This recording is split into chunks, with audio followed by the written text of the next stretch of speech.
Buenas tardes a todos, soy el doctor Jesús Sopropucuañí, hematólogo clínico del Hospital Cayetano Heredia. Hoy tengo el honor de presentar a la doctora Maranela Paza, residente de hematología de cuarto año. El día de hoy la doctora da un tema muy importante que es anemia por déficit de folatos. Es un tema muy importante, ¿por qué? Porque generalmente nosotros, los médicos, obviamente edificios de hematólogos, pensamos que la anemia es la causa más frecuente y la única siempre es felopenia, pero se ha demostrado justamente que hay otras causas que nos permiten ayudar, un diagnóstico de diferencia y un tratamiento oportuno, que a diferencia del hierro, que es por pérdidas crónicas, el folato es importante para descartar porque se puede consumir rápidamente a nivel de reserva. Entonces, es importante siempre el diagnóstico y la causa, como entendemos que la anemia no es una enfermedad, es una complicación que siempre tenemos que descartar. Entonces, tengo el gusto y el honor de presentar a toda manera pasa que puede dar unos datos importantes y puede ayudar a un diagnóstico y tratamiento oportuno. Te doy el pase, Marianela. Muy buenas tardes. Muchas gracias, doctor, por la presentación. Bueno, el día de hoy el tema del cual vamos a hablar es anemia por deficiencia de folatos. Entonces, siempre hacer una disquisición tener, digamos, un concepto claro. Bueno, todos sabemos también que la anemia es una condición clínica caracterizada por la disminución de la concentración de hemoglobina, hematocrito, el número de eritrocitos por debajo de los valores normales, siempre y cuando teniendo en consideración la edad y el sexo del paciente, ¿no? Según los valores diagnósticos de la OMS, para varones se considera anemia, valores de hemoglobina menores a 13 gramos por decilitro, para mujeres menos de 12 gramos por decilitro y para mujeres gestantes hemoglobina menor a 11 gramos por decilitro. Acá también tenemos que hacer hincapié al mencionar que para el caso de niños se tendrá en cuenta los percentiles y para personas que viven por encima de los 1000 metros sobre el nivel del mar se considerará corrección, ¿no? Entonces, algunos datos epidemiológicos acerca de la anemia. La anemia a nivel mundial va a afectar más o menos a 1.600 millones de personas, ¿no?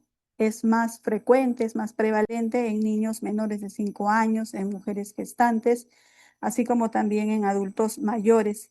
Según datos últimos del INEI de nuestro país, según los datos ENDES, que son las encuestas de salud familiar del INEI, se ha demostrado que para el año pasado, el 2025, el 34,9% de niños cursaban con anemia. Estos niños fluctuaban entre los 6 y 35 meses, siendo la zona rural la más afectada, con un 43% del total del país, y siendo las regiones más afectadas, Puno con un 56% y Loreto con 45%, ¿no? Entonces, igualmente, es importante mencionar que las principales causas a nivel mundial de anemia en general son, primero, la deficiencia de hierro, también está considerado el déficit de folato y la vitamina B12, así como también enfermedades crónicas, parasitosis y desnutrición, ¿no? Entonces, acá tenemos una clasificación de anemia según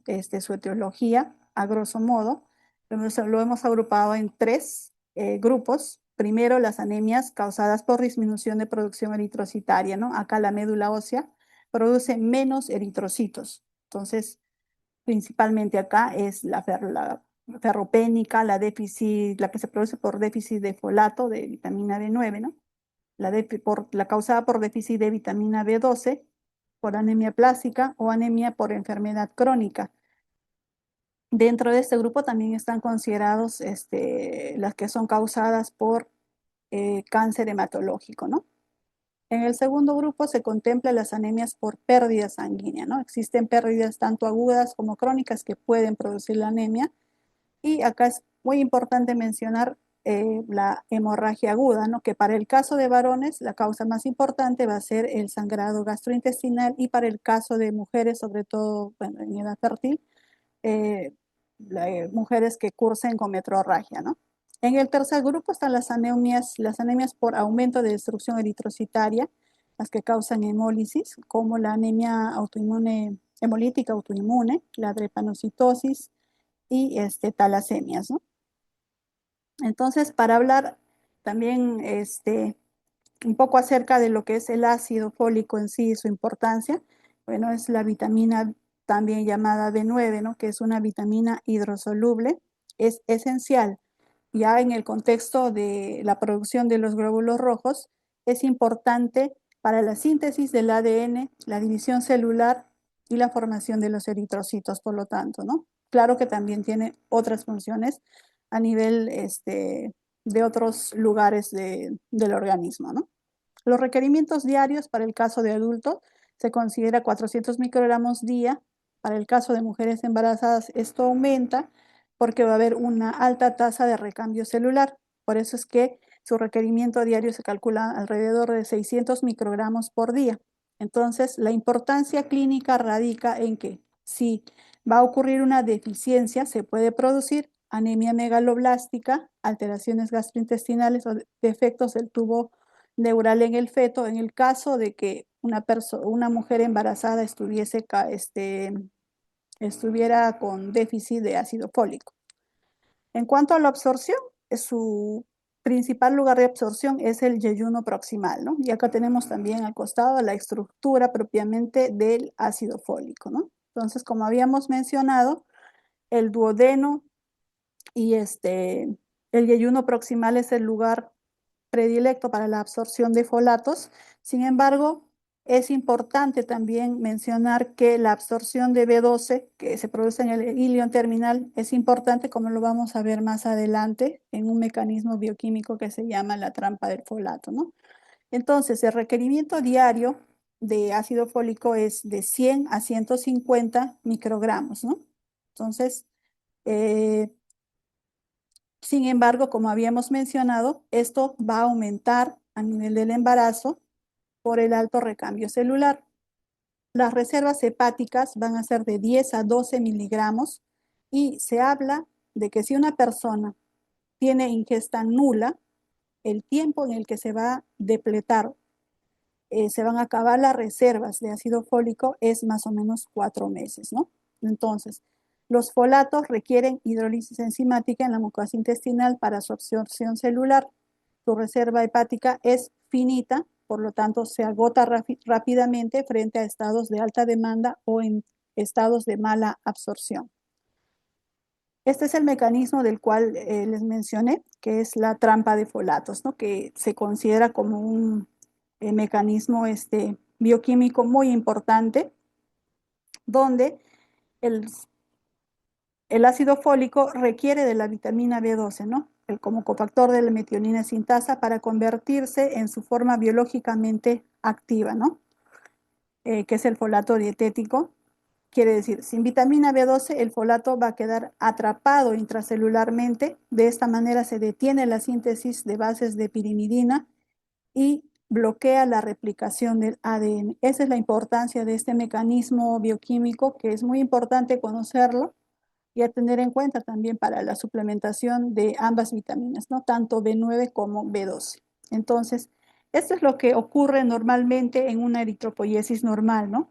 Eh, Vemos que eh, se produce inicialmente a partir de la célula madre hematopoyética progenitores, un progenitor mieloide común, de ahí a un proeritroblasto, eritroblasto basófilo, posteriormente policromatófilo, ortocromatófilo, finalmente a un reticulocito y da finalmente lugar a la formación de un eritrocito maduro. ¿Qué es lo que ocurre cuando hay déficit de ácido fólico? Pues ocurre una eritropoiesis megaloblástica, ¿no?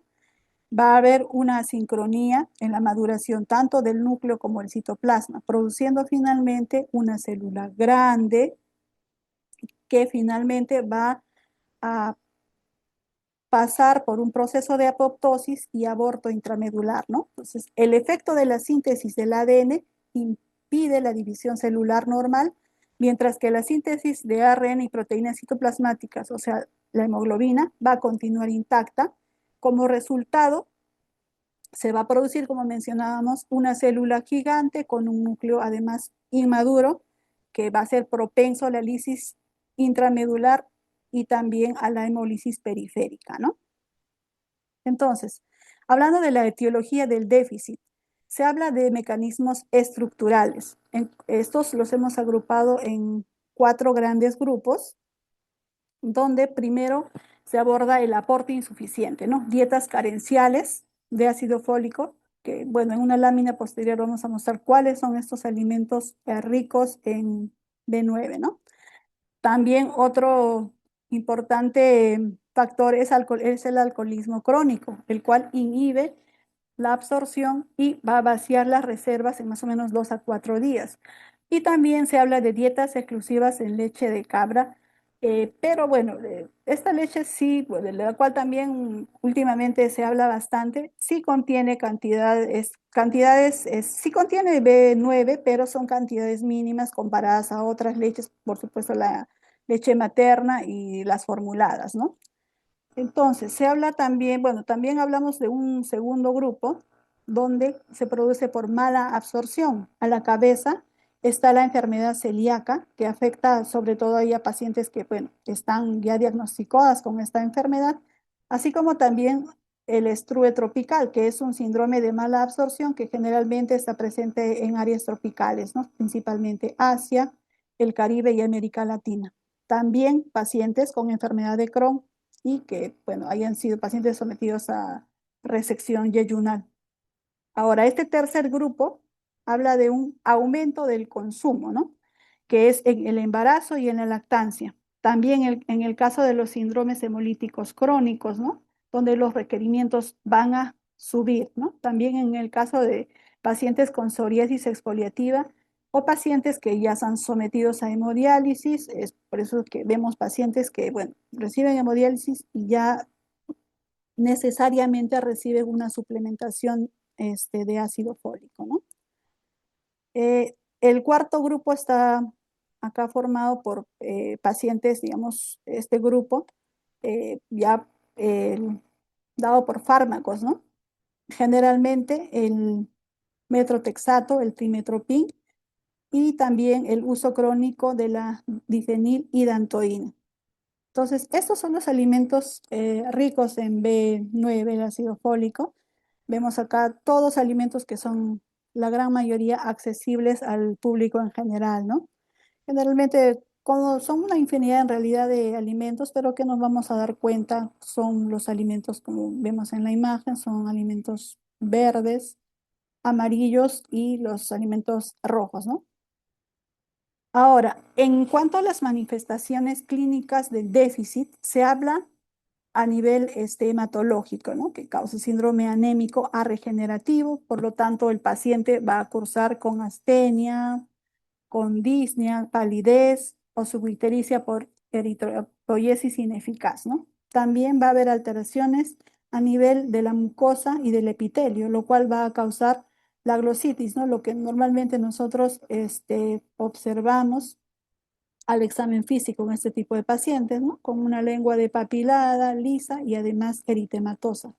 En algunos casos también se puede observar úlceras bucales, diarrea por afectación de células de rápida replicación. Ahora, se puede ver también algunas manifestaciones a nivel neurológico, pero bueno, la degeneración, tiene que haber una degeneración combinada subaguda, ¿no?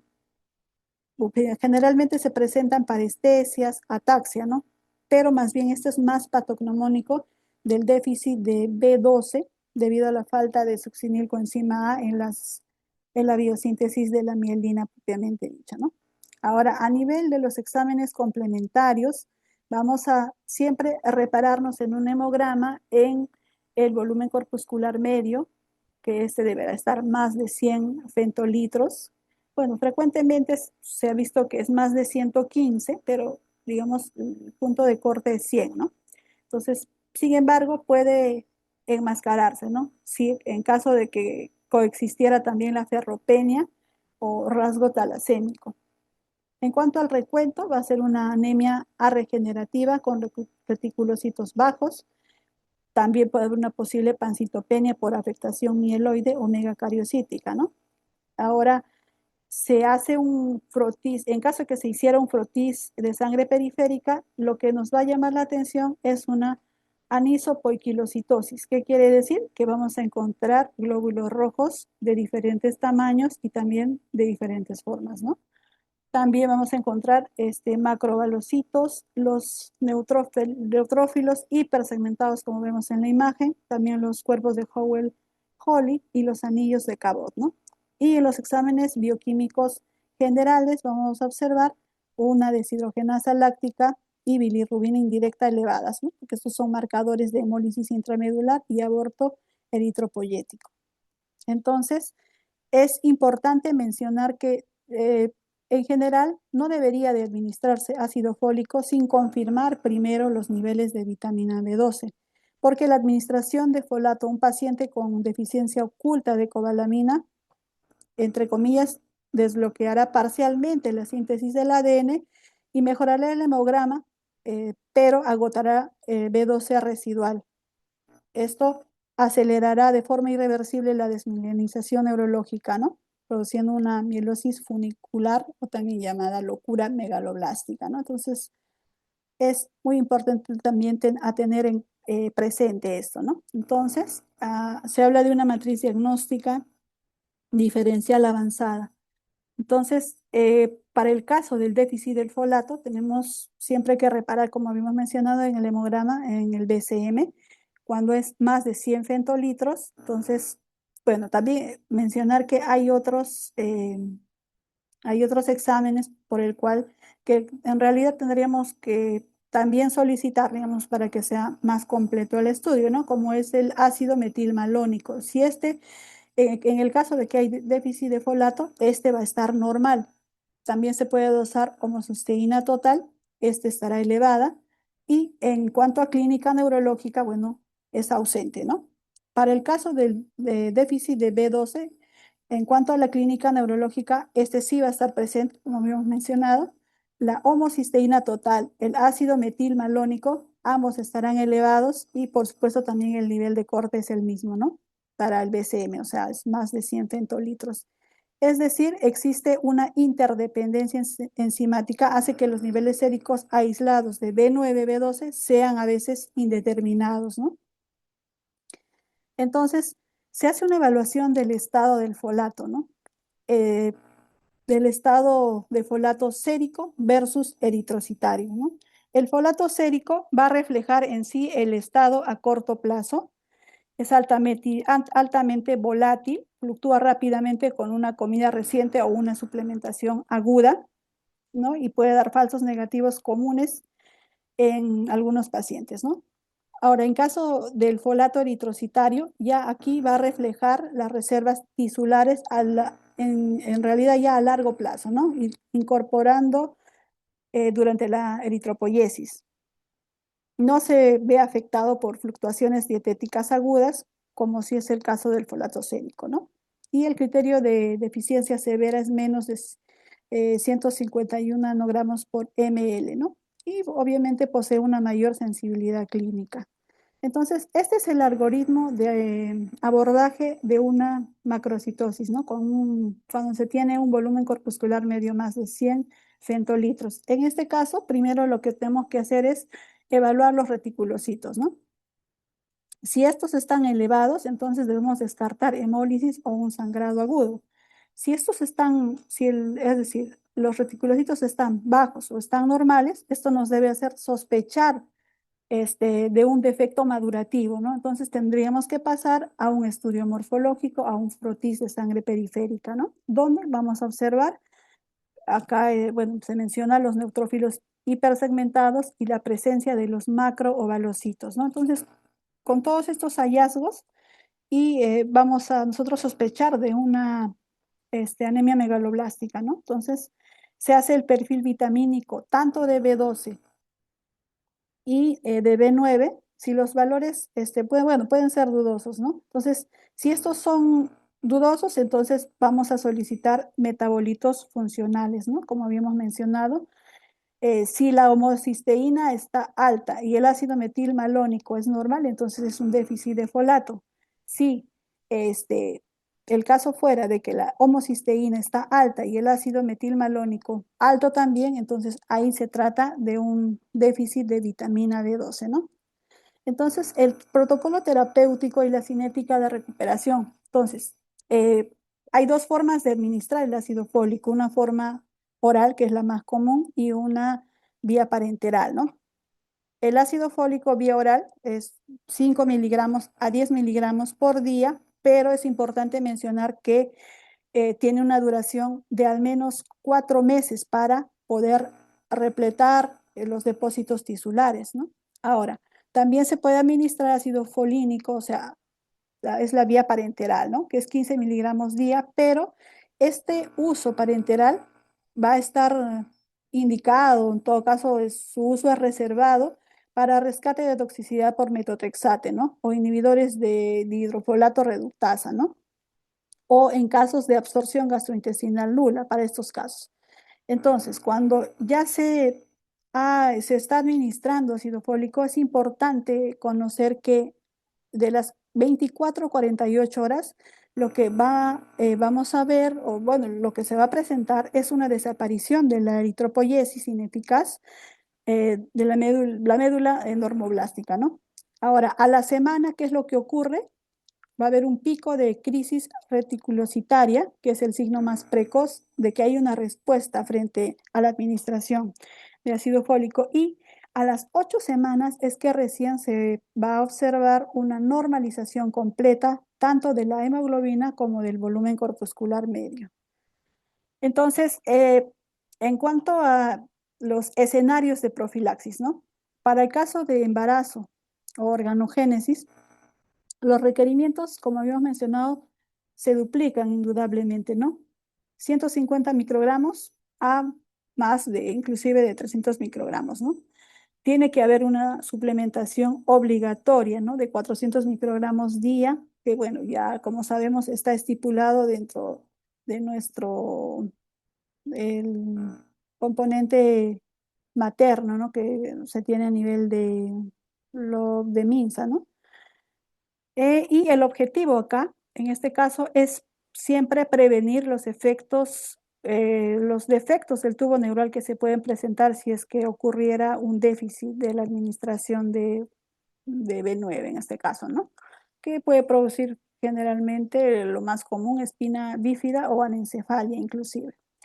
Ahora, en caso de anemias hemolíticas crónicas, el recambio celular es masivo de la hiperplasia eritroide, obviamente va a agotar el folato, ¿no? La profilaxis permanente requerida de hasta 5 miligramos por día para evitar crisis megaloblásticas, ¿no? Ahora, existen interacciones y mala absorción, ¿no? Generalmente en casos de nutrición parenteral total, uso crónico de anticonvulsivantes, ¿no? O también en casos de post-resección yeyunal. En síntesis, es importante conocer la molécula como hemos visto en la presente exposición, ¿no? Entender la importancia del B9 para, en realidad, la importancia que tiene en el ciclo de metilación del ADN, ¿no? Entonces, siempre también es importante ver algunos datos que lo que los exámenes bioquímicos nos van a aportar también es importante, ¿no? Y tratar con precisión, ¿no? ¿Alguna pregunta? Ese es el final de la exposición.